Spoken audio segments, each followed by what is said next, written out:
What's going on, guys? Ryan O'Toole back here again for episode 3 of the Endgame series. Welcome to episode 3, guys. Thank you so much for watching Iron Man with Austin Burke and The Incredible Hulk, the most recent episode with Rama Screen. Thank you guys so much for watching those 2 episodes and commenting and liking those videos. It's so much appreciated, guys. And now we are on to the 3rd episode, and it's the first sequel for the Marvel Cinematic Universe. And it's been hailed as one of the worst MCU movies, one of the weakest MCU movies. That is Iron Man 2, directed once again by Jon Favreau, starring Robert Downey Jr., Don Cheadle replacing Terrence Howard as Rhodey, and you got Gwyneth Paltrow back as Pepper Potts, you got Jon Favreau back as Happy, and you got some new cast members, Sam Rockwell as Justin Hammer, and Mickey Rourke as Whiplash. And I have a very special guest here. You guys should definitely go check out his channel. He's an awesome dude. That's Russell Howell from Howell's Hollywood Reviews. Russell, welcome, man. It's great to have you back. Yeah, I appreciate you guys having me back. And yeah, I'm just happy to be part of this, all things leading up to Endgame, man. And what better way to talk about it as it coming to a movie that's not that great in the MCU. But nonetheless, it's still part of the MCU, and it's still a celebrated movie, you know, and I'm just looking forward to talking about it. Awesome, man. Thank you so much, Russell. I'm sorry you had to get Iron Man 2, but I'm looking forward to talking about Iron Man 2 with you. I just rewatched this movie, and his thoughts are still the same. This movie is definitely one of the weaker MCU movies. Not terrible. It's just, meh. It's okay. But, Russell, I wanted to talk to you first. My first question about Iron Man 2 is, when did you first see this movie? Did you see it in theaters? What were your expectations going in? Yeah. I actually saw it when it came out in 2010, May of 2010. It was pretty much one of those things where, you know, following up 2008's Iron Man is such a huge, you know, feat because that movie was just so great in every single way. Then obviously you had The Incredible Hulk, which was kind of underwhelming, but I still think is not as bad of a movie as a lot of people let on. So coming into this one, I knew this was the third, you know, going into the movie, this was the third one. Obviously, I you know, going into the storylines. We saw it opening night down in Pittsburgh, and a bunch of group of friends, and I remember really liking it when I saw it. But the rewatchability of it is kind of what changed my mind in it, but yeah. Awesome. So my first experience with Iron Man 2 was watching it on DVD at my house, and I was excited going into it. I mean, I absolutely love the first Iron Man. It kick-started off the entire MCU. Robert Downey Jr. is just perfect casting, and Jon Favreau was returning to direct, and it came out in 2010. 2010 was a pretty underwhelming year for comic book movies, so I was hoping Iron Man 2 would be fun and good. And watching it the first time, I wasn't a fan of it. I didn't love it, and I was really let down by it. And constant rewatches, I tried to love it more, but it's not that good. It's okay at best. I mean, there's good, there's bad, but we can all pretty much agree that it's nowhere near as good as the first one. But no, absolutely not. Why did this movie not work so well in the MCU?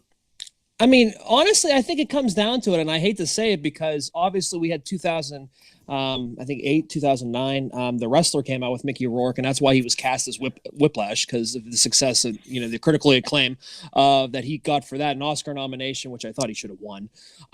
But I thought, you know, I think the villain kind of suffered in this one. I feel like we just kind of, you know, I just don't think it was something that, you know, Whiplash is a forgettable character. Outside of that race scene in Monaco where he attacks Tony Stark when he's racing, there's really nothing much you can remember about him. And it's kind of sad when you have such characters, obviously, that you'll be talking about later on, you know, with Thanos and Loki and villains like that.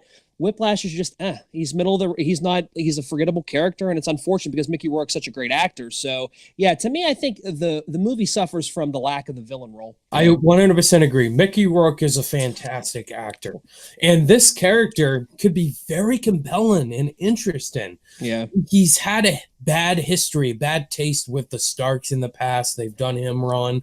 That was such a compelling backstory. I wanted to focus more on that, not the Avengers stuff. But Whiplash was cool. Some of the things he did, the race Monaco scene was my favorite. But other than that, they just took it in a generic MCU villain route. They Yeah. gave him some terrible dialogue. I want Yeah. my bed. I want Yeah. my bed. Oh my god, I have such a bad taste with that scene. They talk about a parrot for 5 minutes with Sam Rockwell. They just Yeah. couldn't balance the story overall with the villain in this one. Yeah, there's no arc, and that's the thing that sucks about it because he's just such a good actor. And I think the reason why he got that role, like I said, was just because he was coming hot off The Wrestler. They wanted to capitalize on that star power, kind of revitalize his career, kind of like how Iron Man revitalized RDJ's career. And he fell flat. It just fell flat, and it kind of stinks. And it's just an underwhelming performance for a villain. Russell, besides Robert Downey Jr., you can't pick Robert Downey Jr. Okay. Who is the saving grace for Iron Man 2?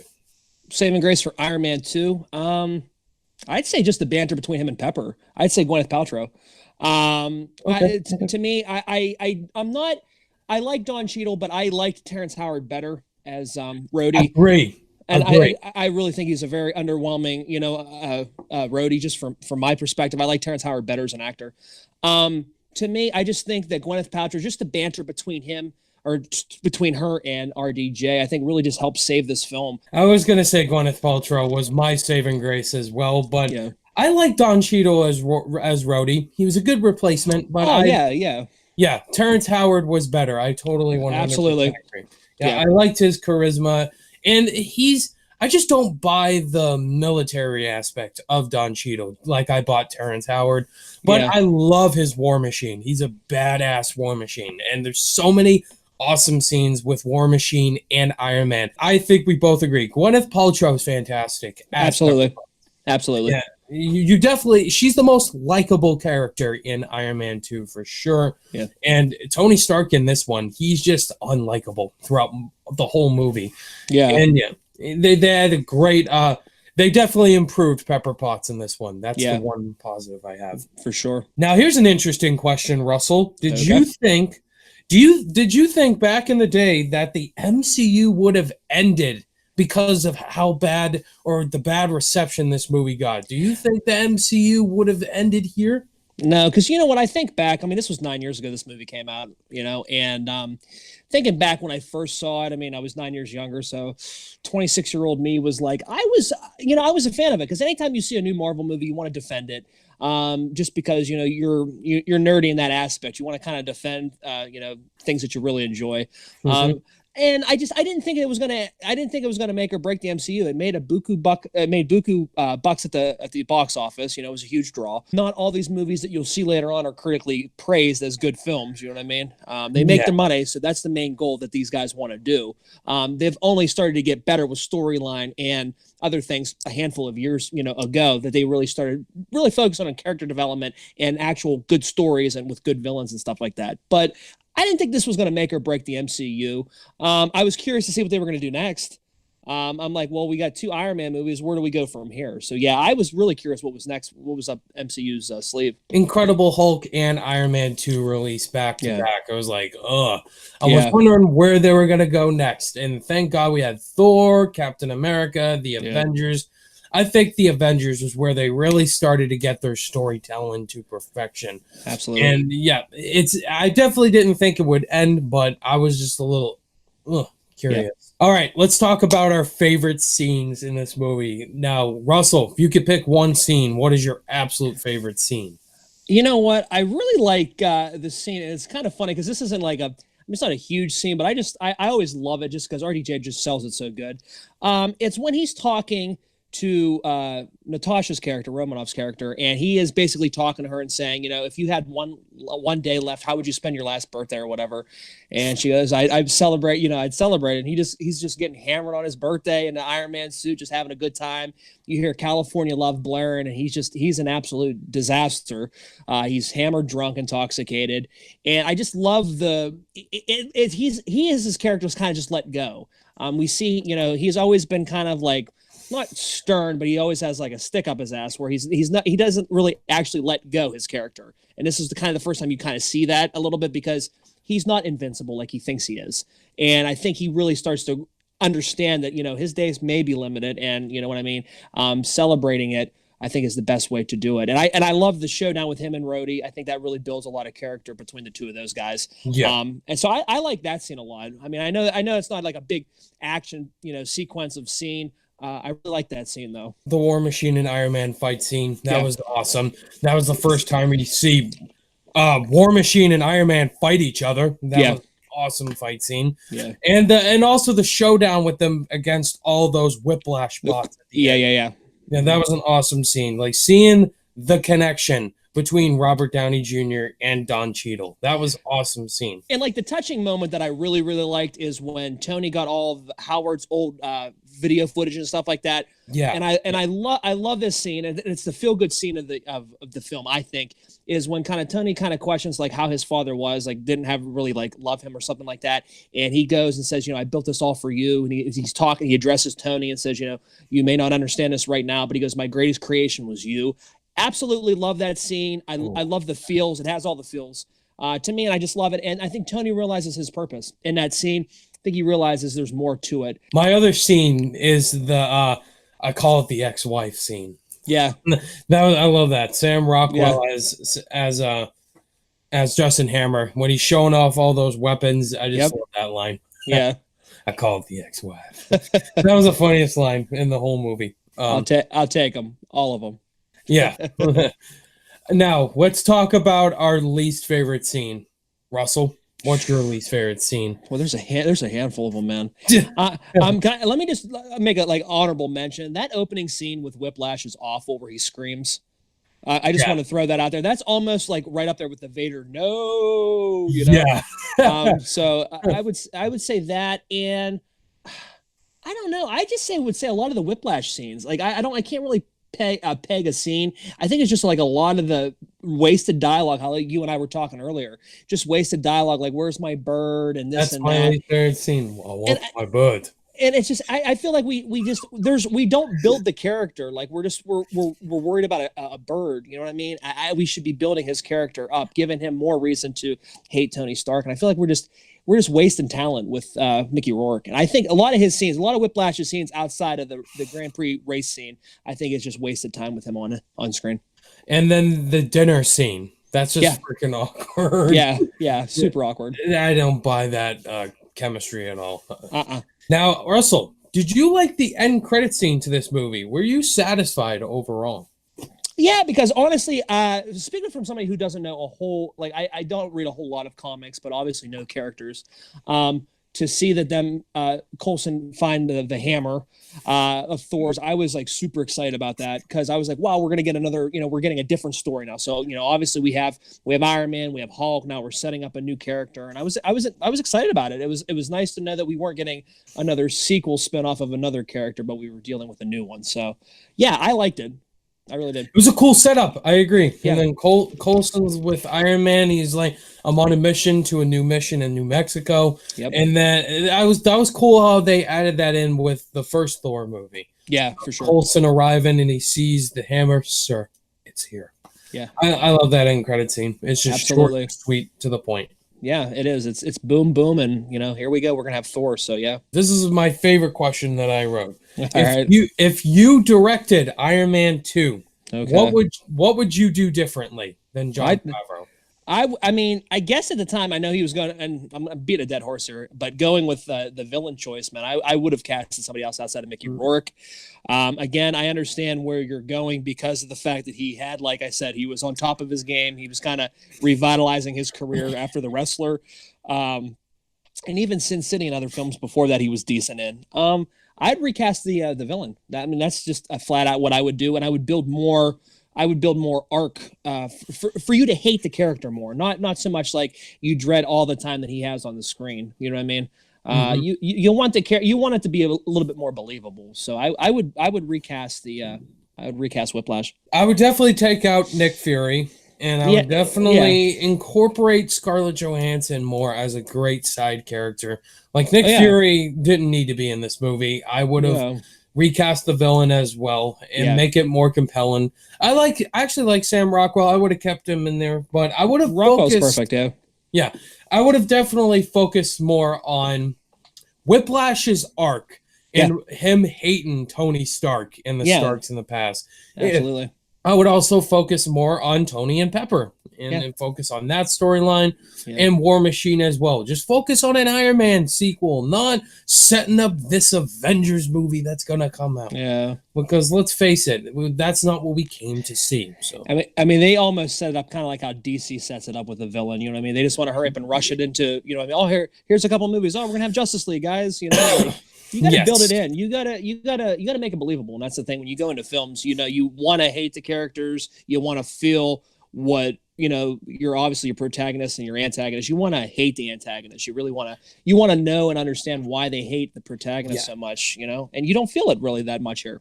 Yes, this is definitely the BVS for the MCU, the Batman v Superman. For sure. Absolutely. Where does this movie rank in your MCU ranking? There's 20 movies. There's 20. It's going to fall in obviously the bottom half. I would probably, I'm trying to think. I mean, I would say the bottom 3/4. So I would put it like at least 15 and under, 15 and down, maybe like 16, 17. Yeah, I would say the bottom quarter. Yeah. Yes, this is definitely my 20. Yeah. My least favorite MCU movie. Oh, for real? Yeah. It's between this and Thor the Dark World for sure. Thor the Dark World's really bad too. Yeah. I don't know. RDJ is the selling point. Anytime that he's in this movie and he's Tony Stark, you know, I don't really care so much. It's like he just sells everything he says. You know what I mean? Yes. And he's, you know, obviously outside of, you know, how we said the saving grace of RDJ in this film is RDJ. You know what I mean? So, Russell, here comes the very important question, good sir. Oh, how will Iron Man 2 affect the Endgame?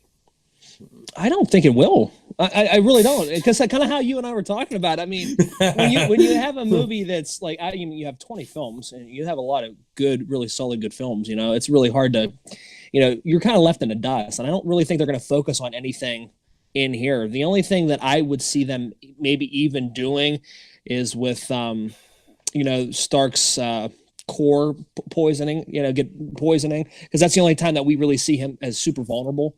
Outside of that, though, I mean, I don't really see anything in here that you need to carry over. There's a point that Austin Burke made that I 100% agree with from the first movie. Tony Stark using his smarts to get himself out of this intense situation in space. Yep. But if you look at Tony Stark in Iron Man 2, he's just a drunk, rich, unlikable guy throughout the whole movie, and there's really nothing about this movie that's going to transfer to Endgame. I know, like I said, the only thing I really I do like about the film is the fact that Tony has that realization that he's not invincible, and I think that's, to me, I think that's important for a character to grow, grow moving forward. That, hey, you're not always going to be Iron Man. You're always going to be this indestructible, you know what I mean? Exactly. Person, and I think him getting poisoned, and slowly, deteriorating and the arc, hurting him, killing him. I think he realizes in this film that he isn't invincible. And I think that's important for a character like RDJ's character in Iron Man 2. Absolutely. I completely agree with everything you said, Russell. Well, we'll see what happens. But Russell, thank you so much, man, for joining me on Iron Man 2 and giving us your answers to those questions. But guys, we want you to join in the comment section below. Be sure to answer those questions and give us your thoughts on Iron Man 2 as well. Let's have a great discussion.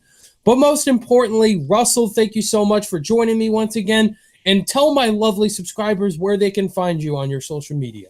Yeah, a little bit of a hiatus I've had lately, but you can find me on House Hollywood Reviews on YouTube. I do movie reviews, trailer reactions, all that stuff. I really want to try to get back into that. Just had juggling so many different things. I just don't know how to properly do it all. I'm doing that, and I'm also doing a podcast with my good buddy Chance Ellison, who you may recognize from the Schmodown. We do a podcast called Notorious by Chance. If you haven't, join our Facebook group. We put polls up all the time. Just get involved, and we review anything pretty much from great movies to awful garbage movies, and we're having a good time with that. So you can find that wherever podcasts are found, and we have also a podcast called Series Study where we review different groups of films. We just finished finished shooting DC films, and I think we're actually finding that you have leading up to Endgame, because we're going to be doing something where we touch on every Marvel movie leading up to Endgame as well. So yeah, that's pretty much where you can find me, and you can find me anywhere pretty much talking movies. I love the community that we're building here, and I just love all the positive support that everybody gives each other. Awesome. Guys, please check out Russell. All his channel links are in the description below. He's an awesome dude. He loves movies as well, and go give him the love and the support. And thank you guys so much for watching this episode of the Endgame series. If you guys liked it, be sure to give it a thumbs up, and be sure to subscribe to me and Russell down below in the description box. Be sure to stay tuned for the next episode of the Endgame series, as we're going to be diving into Thor, the King of Asgard. And joining me for Thor is Daniel from Half Cocked, a first-time collaborator to my channel. Look forward to that. I can't wait to talk Thor with Daniel. All my social media links are in the description below. Click that notification bell on your way out, and I'll see you guys in the next video. Bye!